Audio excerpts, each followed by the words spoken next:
A very good evening. Thank you very much for choosing GHOne TV. Such a delight joining you tonight with the latest happenings throughout the country. Obviously, we would love to comb the length and breadth of the country, bring you up to speed on all the happenings tonight. Our reporters are positioned to bring you up to the minute report on all the stories that you're looking forward to tonight. Well, we'll talk politics, we'll bring you social issues, we'll touch on business, we'll fill you in with entertainment. So stay put with us the next 1 hour as we share all these and many stories with you. But before we do so, let's look at some of the top stories that we have for you tonight. Coming up in the next 60 minutes, flag bearer of the National Democratic Congress, I'm talking about the NDC, John Dramani Mahama, says the Ghanaian youth are yearning for experienced hands to rescue the nation from challenges that the country is faced with as the party launched its campaign for the 2024 general elections in the northern regional capital of Tamale with the theme, Change to Reset Ghana. The youth of this country don't have 4 years to waste. The youth of this country are in a hurry to create the opportunities that will make them live a dignified life. They're not going to try somebody and after 4 years decide whether you should continue. Also coming up tonight, Chief of Defense Staff of the Ghana Armed Forces, Lieutenant General Thomas Opon-Pepra, has denied releasing the dismissal letter of Richard Jakpa, the third accused person in the ongoing ambulance trial to the Ministry of Defense. Later in the bulletin, former Deputy Finance Minister and Obuasi West MP rubbishes assertions his latest letter to the party was born out of bitterness, insisting failure to follow his suggestion would hamper any ambition of the party to break the eight. That anybody that doesn't follow that tradition must be bitter, or he's hurt, or he wants why will I want MPP to lose it? Also coming up tonight, minority in Parliament has petitioned the Commission on Human Rights and Administrative Justice, I'm talking about GHOne, to investigate what they term as the secret recruitment of applicants believed to be affiliated with the governing New Patriotic Party into the various security agencies in the country. Tonight, we will tell you more. And I'll bring you updates from our world of business as Customs Division of the Ghana Revenue Authority and the Immigration Service of Ghana have commenced a joint investigation into unravel the circumstances surrounding a clash between officers of the two security agencies stationed at the Kulungugu border of the Upper East region. Tonight, we have these and many other interesting stories making the 1 hour bulletin. Stay with us as we bring you all these and many more in a jiffy. My name is Kweku. Thank you very much for choosing GHOne TV. Let's take our very first story for the evening. And here, the minority in Parliament has petitioned the Commission on Human Rights and Administrative Justice, I'm talking about GHOne, to commence investigations into an ongoing recruitment applicants believed to be affiliated with the governing New Patriotic Party, that's the NPP, into various security agencies of the country. Well, according to the minority, in a statement, checks at the police training school at Tesano revealed some people are going through medicals for recruitment without any public announcement of the exercise. Well, it further stated that the move is in contravention of the 1992 Constitution, Act 456 of GHOne, and the Interior Ministry, that's Henry Quartey, has vigorously denied the secret recruitment claim by the minority, explaining only a backlog is being cleared. But addressing the media after the petition to GHOne, ranking member for the Defense and Interior Committee, James Agaga, reiterated the backlog explanation of the Interior Minister is untenable. We have realized that the ministry is still bent on proceeding with their secret recruitment. So, faced with these scenarios, the Minority Caucus decided to petition the Commission for Human Rights and Administrative Justice, which has the mandate to ensure in law and under the Constitution that the recruitment into the public services is done in a structured manner, in a balanced manner, taking into account regional balance, and most importantly, to allow for access, equal access to all in terms of recruitment into the security services.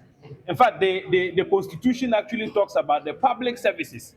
And you know, the police service, all the agencies under the Ministry of the Interior form part of the public services.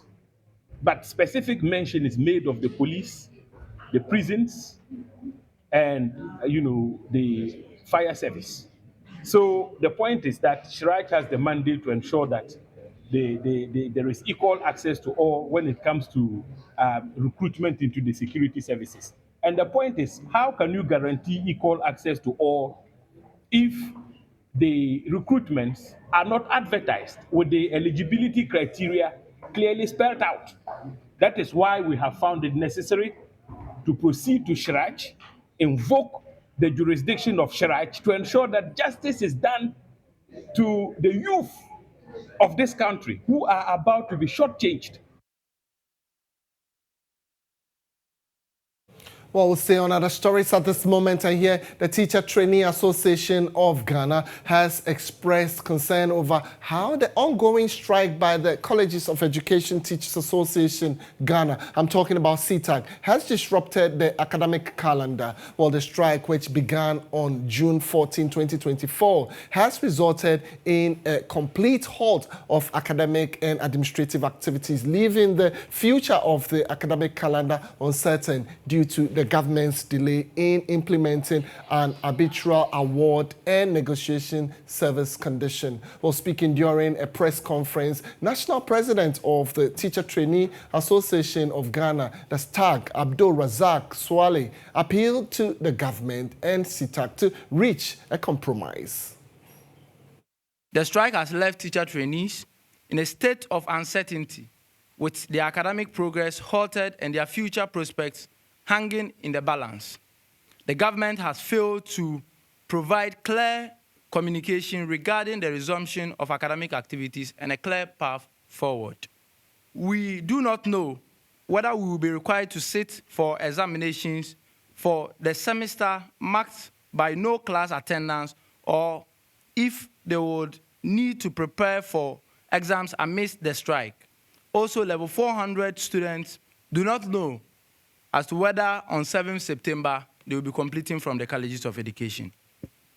The strike has imposed immense pressure and financial strain on all teacher trainees, especially the level 400 teacher trainees. We call on the government to prioritize negotiation with CTAG and find a swift and equitable solution to the issues that have led to this strike.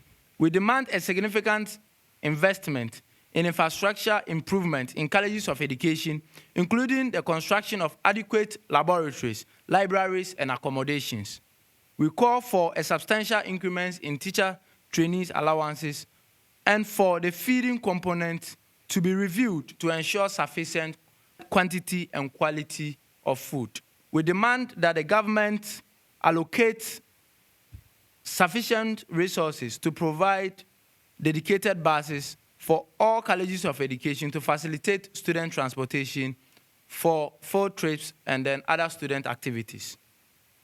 We firmly believe that investing in teacher training is an investment in the future of education in Ghana. Forward we shall sacrifice, forward we shall serve for the progress. All right, so all is set now for me to bring you Insight, and Insight is proudly brought to you by Pepsodent. With Pepsodent, every smile matters. Well, on Inside tonight, the flag bearer of the National Democratic Congress, I'm talking about NDC, GHOne Mahama, says the Ghanaian youth are yearning for experienced hands to rescue the nation. While speaking during the official launch of the party's campaign launch in Tamale in the northern region, the former president stated that the youth of the nation want the hands they have seen before to deliver them from the current hardship. Well, there's more in the following report.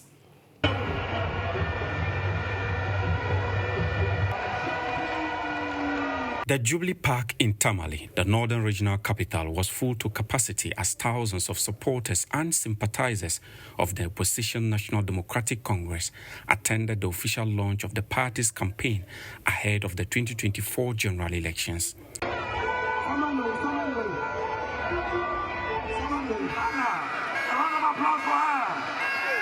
Dubbed Change to Reset Ghana, flag bearer of the NDC, John Dramani Mahama, stated in his address that the Ghanaian youth are looking for experienced leaders to solve the problems created by the Akufo-Addo and Bawumia government. The youth of this country don't have 4 years to waste. The youth of this country are in a hurry to create the opportunities that will make them live a dignified life. They're not going to try somebody and after 4 years decide whether you should continue. The youth of this country want an experienced hand, they want a safe pair of hands, they want a hand that they have seen do it before to come back and take this country and rescue us from the mess in which we have been dumped by the Akufo-Addo Bawumia government. The former president promised to lead a modest government and reiterated his resolve to tackle corruption and other related offences. There's a fight against corruption and accountability. If you don't want to be accountable, go and do your own business. Whatever you do in your business, nobody is coming to hold you to account because it is your own investment. But if you decide that you want to come into public service, then be prepared to be held accountable. And so I've said it and I'll say it again.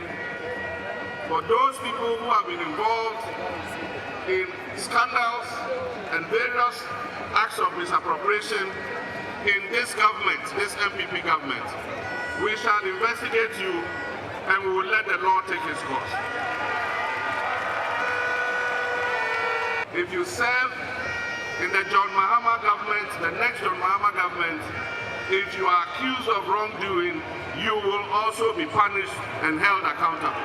GHOne Mahama also urged party members to remain vigilant during the polls, emphasizing that the NDC will ensure every ballot is counted and protected.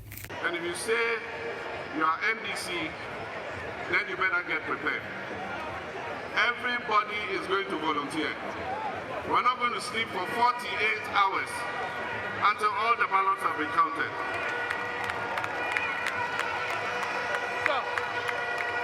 None of us is going to sleep for 48 hours until all the ballots have been counted.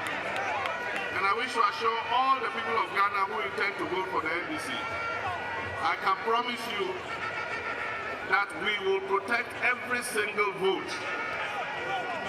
We have had our issues with the Electoral Commission, but we are prepared to give them the benefit of the doubt.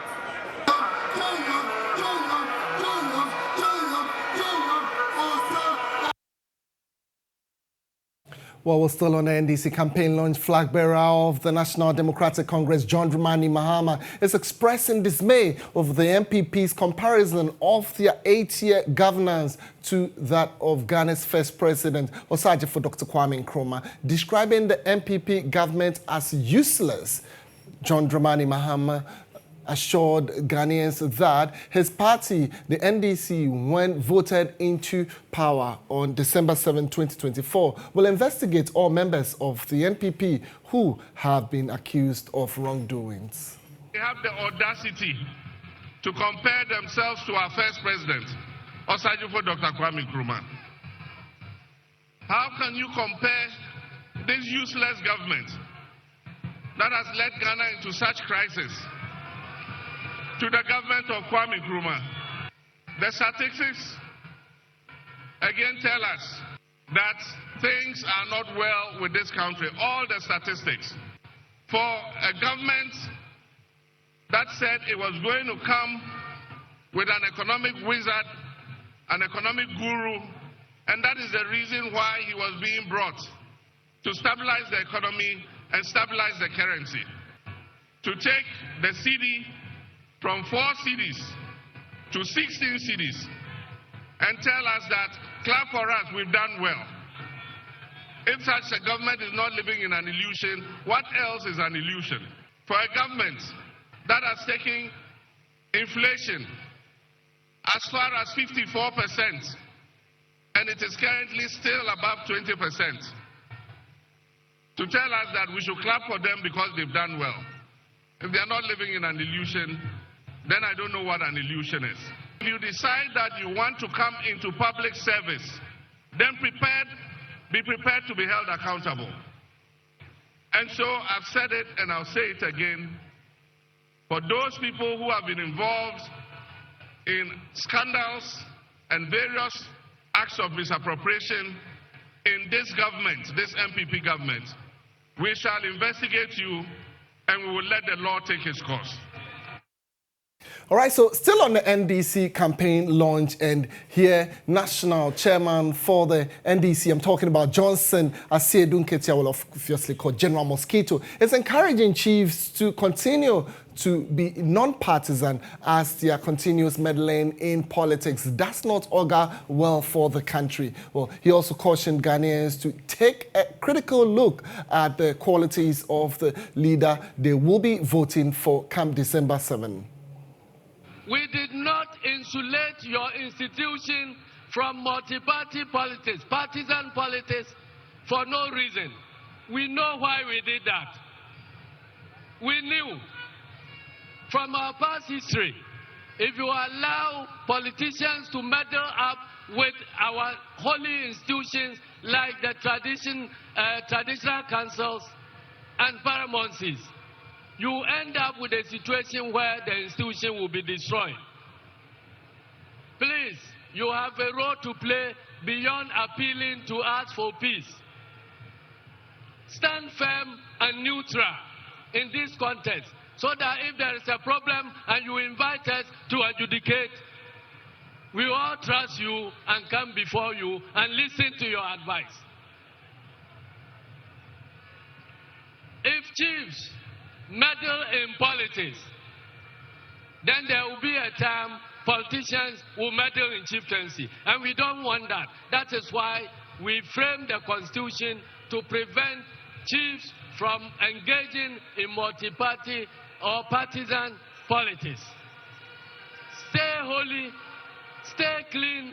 We know you are under pressure for Nana Akufo-Addo, who want to compromise every institution in this country. You are our last hope. Stay clean,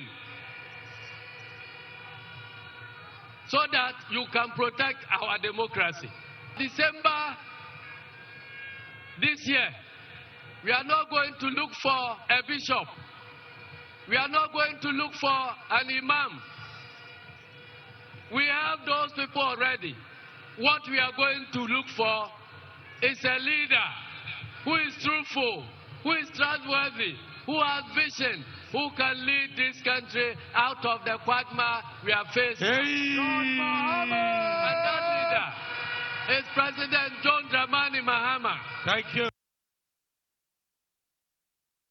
Well, political analyst joins me for a conversation on this. We're getting all the details shortly. Well, thank you very much for your time this evening. Let me find out from you. So we've been watching the NDC campaign launch in Tamale. What is your general assessment of the NDC's launch?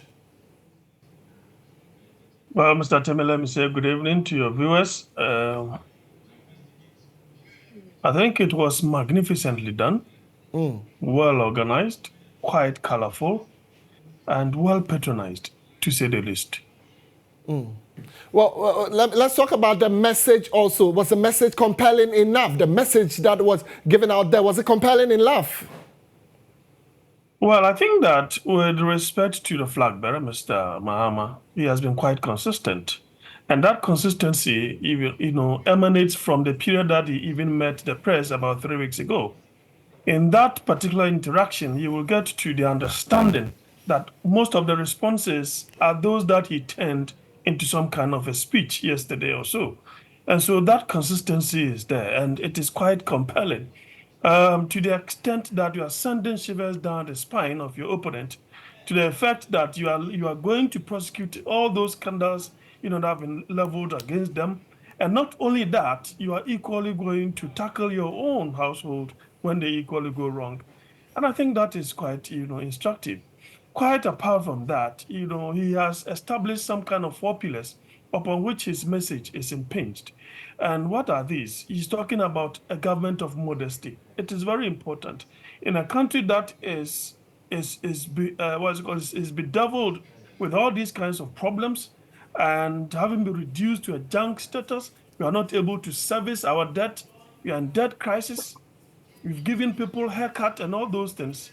The only thing he can assure and do is to be modest. And he has outlined some of those, areas of modesty. He talks about honesty. That honesty is something that he told the unions, that he's not going to. They should give him a little of that kind of honeymoon because he doesn't want to promise something he will not be able to deliver. That is honesty.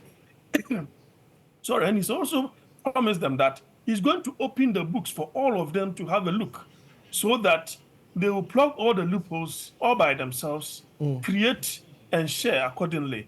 And that sharing is for all. That is honesty. Hard work. And that hard work is impinged on this 24-hour economy. There can never be a 24-hour economy that will create employment, a cycle of export, bringing in enough forex, and to be able to cure the problem of the city without working hard. Because he is of the view that probably and most likely the MPP government has not even given, or they've not seen the full length of the frog that is dead yet. That is not yet dead. So it is only when the frog dies before you see its actual length. And so it is possible that in as much as we find ourselves in debt crisis, it could even be worse than what the MPP is presenting. Then the final item, he mentions as what's it called? Accountability. And that accountability is the first thing that I spoke about. And he even has gone as far as, with these procurement processes, ensuring that if you get to a certain threshold, then there is a need for you to, see to a particular committee or something of that sort. That will ensure transparency and probe a little more further. I think accountability is something that has killed or is killing our democracy because people are so they are imprudent and they are arrogant, throwing their weight about because they think that there is nothing like proper accountability.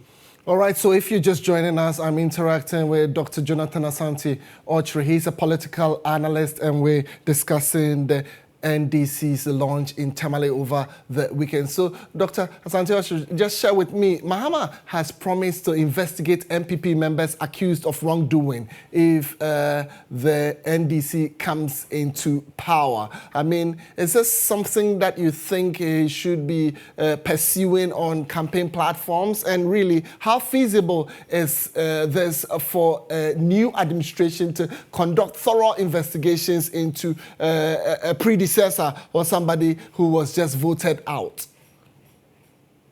Well, you need to send that message so that those who are bent on doing some of these nefarious activities that will affect the health of the economy to put a stop to that. Now, the hemorrhaging that as a country we are suffering from, you can even see that in Auditor General's report. And so you need to send that kind of message. Of course, psychologically, others would think that when you send messages like that, it means that the party in government will be intransigent to hand over power. I don't think there is anything against something of that sort. Once you have lost the elections, remember the allegiance of the military, the police, or paramilitary will shift to whoever the mandate has been given. That is what democracy is all about. As to its feasibility, well, only time will tell because he has been in government. He knows that the terrain is quite treacherous. Sorry he has about had that. cause. Sorry, he has had cause to complain about how the judiciary is being packed. How the judiciary is being packed with so-called judges that seem to have soft spot for them. My apologies on that. We have been interacting with Dr. Asante Ochre in there. He is sharing his thoughts on the campaign message of the NDC. He'll be coming back shortly with some 30 seconds to round the conversation up for us before we round Insight up. As and when he joins us, we are able to. So, Doc, yes, you were making a point. Just shortly round it up for me there. Yeah, so he knows that the terrain is not that easy. You have accused the MPP of packing the court, and that means that you are definitely going to struggle in terms of prosecution. So you need to mark the time and ensure that things are done properly. Other than that, that promise could also be a short-lived one. But having been in power before and knowing how things of that nature are done, I think that we only have to give him the benefit of the doubt. And let's see how the court will equally, come on board. Because once the Gen Zs rise, I don't see how the court will want to pander to the whims and caprice of the previous government. They will have to come on board and ensure that Ghana is saved. Okay, Dr. Asante Ochre, thank you very much for your thoughts in there. Well, that will close it for Insights tonight, but we're not done with the bulletin. We're coming back with some more political stories. We'll touch on education. We'll share more social stories with you, and we'll stay on business. Be my guest, stay with us. We'll be back shortly. But a gentle reminder that Insight was proudly brought to you by Pepsodent. With Pepsodent, every smile matters.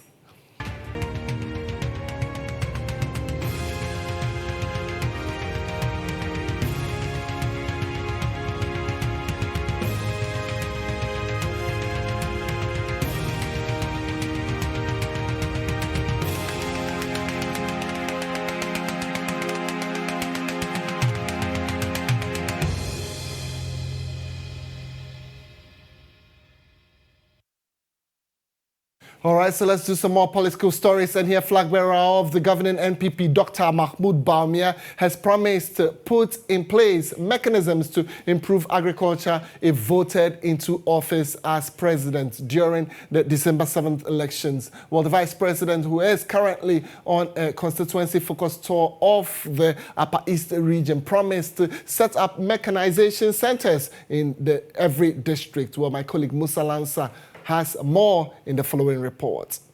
So far, the Vice President has visited 12 out of the 15 constituencies of the Upper West region, engaging with chiefs and voters. During his visit, Dr. Bawumia has pledged to prioritize agriculture by establishing mechanization centers in the districts and promoting the use of lime instead of chemical fertilizer to improve soil quality for better crop yields. I believe that for our country to progress, then agriculture must be the focus of our development, to make sure that we have these district agri mechanization centers across the farming districts where our farmers can have access to agricultural equipment at affordable rates to go and farm and expand their production. I want to bring in the best practices from countries like Brazil and China that have higher productivity in crops such as maize and rice. And we want to also learn from them to adopt some of those technologies that are giving them 2 times or 3 times the yields per acre that we are doing.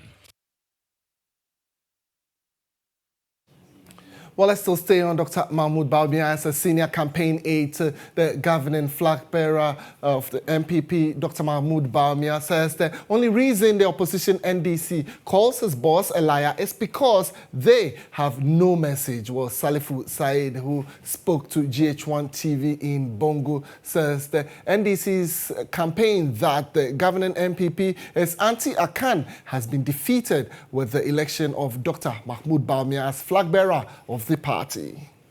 The issue now is NDC have a challenge of coming out with a message. NDC for the years, especially within the fourth Republican Democratic dispensation, they used to say that in the North, MPP, they are a can party. MPP, they don't like the North. The MPP will never choose a Northerner and all that. Now that Bawumia is the leader, and this NDC is handicapped. They are handicapped with information. They can't say MPP people doesn't like accounts or Northerners. They can't choose a Northerner and whatever, and that is why they are having a problem. So the only thing is to say that it's a liar, but it is never true. Bawumia is one of the people who will come out with a speech, with a policy, will come out and deliver a lecture, and not only the credible institutions within Ghana, the international rating communities and agencies across the globe. Before you hear World Bank will say this, what Bawumia say is true. The IMF and all other international bodies will come. He's one of the politicians in Ghana who will always come out to deliver a lecture, and other international rating agencies will confirm what the policies that he has mentioned. So for us, we are not shaking. They are not shaking. What they are saying, the people, the voters, the electors know that that is not the reality. Well, let's stay on some more politics as former Deputy Finance Minister and Obuasi West MP Kweku has rubbished assertions his latest letter to the party was born out of bitterness, insisting failure to follow his suggestions would hamper any ambition of the party to break the eight. Well, Mr. Kweku, who is the immediate past chairman of the Finance Committee of Parliament, in an open letter asserts since independence, the country has constantly engaged in overspending and borrowing to finance the overspending, likening the country's running to a Ponzi scheme. While speaking exclusively to GHOne TV in a yet-to-be-aired interview, Kweku impressed upon the MPP to, among other things, acknowledge the past and present failures of the political class and lead by example by demonstrating sacrifices, including overhauling what he terms as corrupt public procurement regime. I rather want us to break the eight, and I am telling the party the messages we must present in order to make breaking the eight more certain. I know that because of the misreporting partly, but also because as part of the political culture, we are so used to politicians always saying, my party has done so well and the other party is so bad, that anybody that doesn't follow that tradition must be bitter, or he's hurt, or he wants why will I want MPP to lose it? I've never believed for once that the NDC or any other political party will be a better alternative than the MPP under any circumstance. And so why will I want the MPP? I want the MPP to win.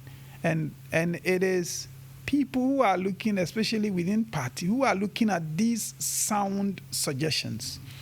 Which suggestions are coming from what people feel? Well, definitely when it comes to politics, GHOne TV should be that outlet that would feed you with all the information you're looking for. Obviously, we are your election hub.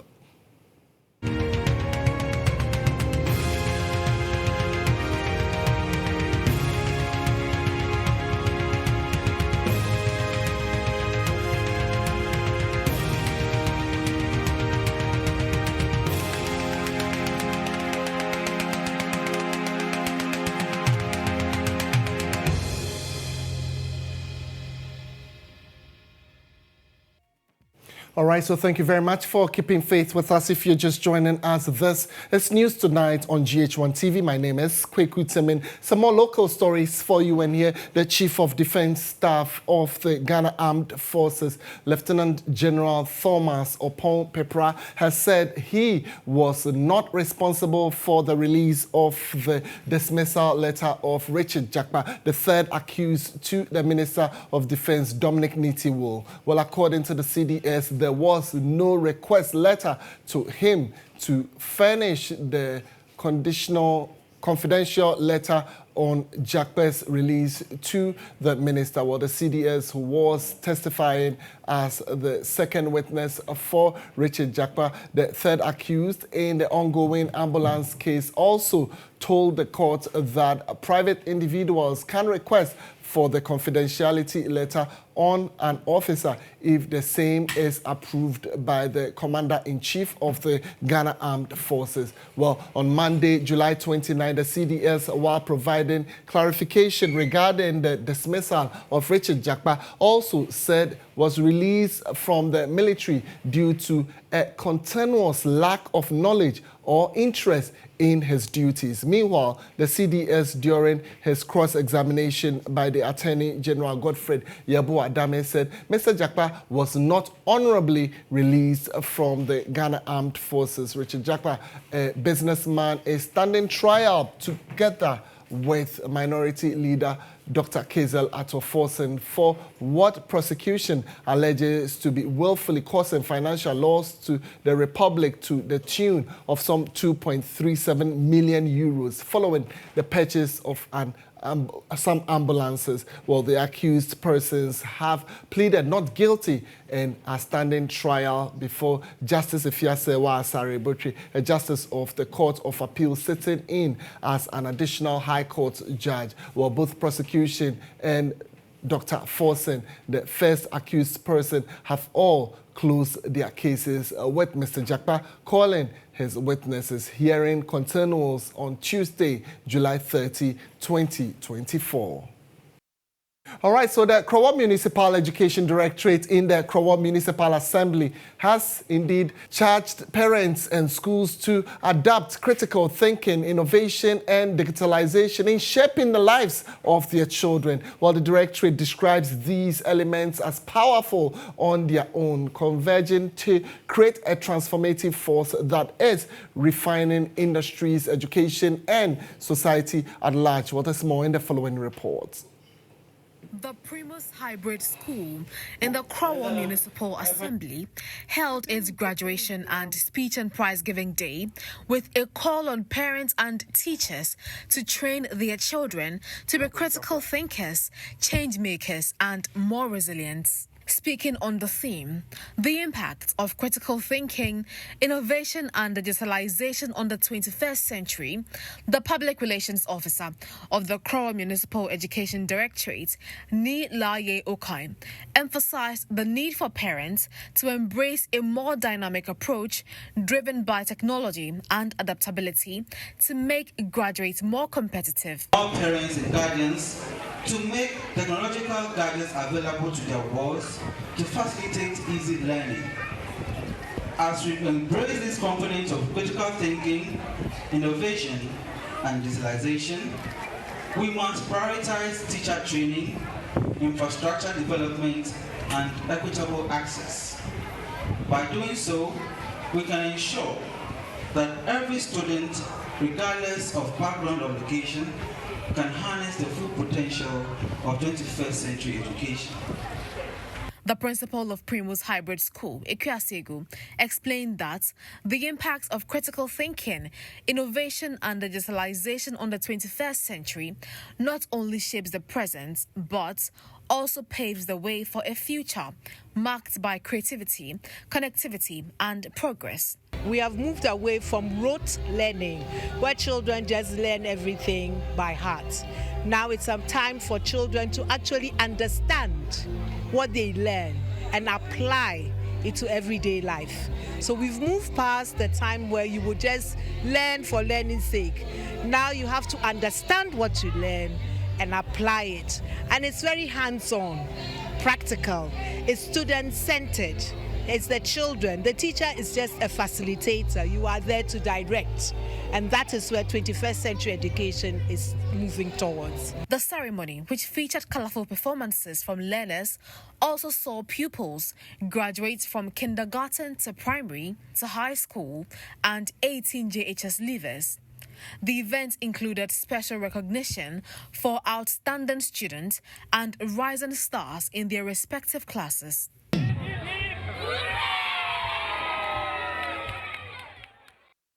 All right, so this is news tonight. Just a piece of advice for you tonight. Are you looking for a loan and you're struggling? Well, just get your national ID card and look for Bills Microcredit. Well, tonight, I'm happy to let you know that Bills has made it possible for me to bring you business. All right, so the Customs Division of the Ghana Revenue Authority and the Ghana Immigration Service have commenced a point investigation to unravel the circumstances surrounding the clash between officers of the two security agencies stationed at the Kulungugu border in the Upper East region. Well, it will be recalled that on the 25th of July 2024, a video went viral showing officers of the two security agencies in uniform engaging in physical altercation. Many attributed the incident to a misunderstanding emanating from the payment of border fees by a Burkinabe national intending to cross the border from Ghana's territory into Burkina Faso. Well, we'll share with you a statement that has been released on what has been done so far. So it reads, incident at Kulungugu border post, and I read the details for you as you will be seeing on your screen shortly. Management of both the Ghana Immigration Service, that's the GIS, and the Customs Division of the Ghana Revenue Authority, that's the GRACD, have noted a video circulating on social media which shows officers of both institutions engaged in a scuffle at the Kulungugu border post in the Upper East region. Well, the two institutions have taken the following action on the situation. The Controller General of the Immigration Service, that's Mr. Kwame Esua Techi, has held series of meetings with the Commissioner of the Customs Division of the Ghana Revenue Authority, that's Brigadier General Zebrin Bawa, a year ago, to discuss the unfortunate incident.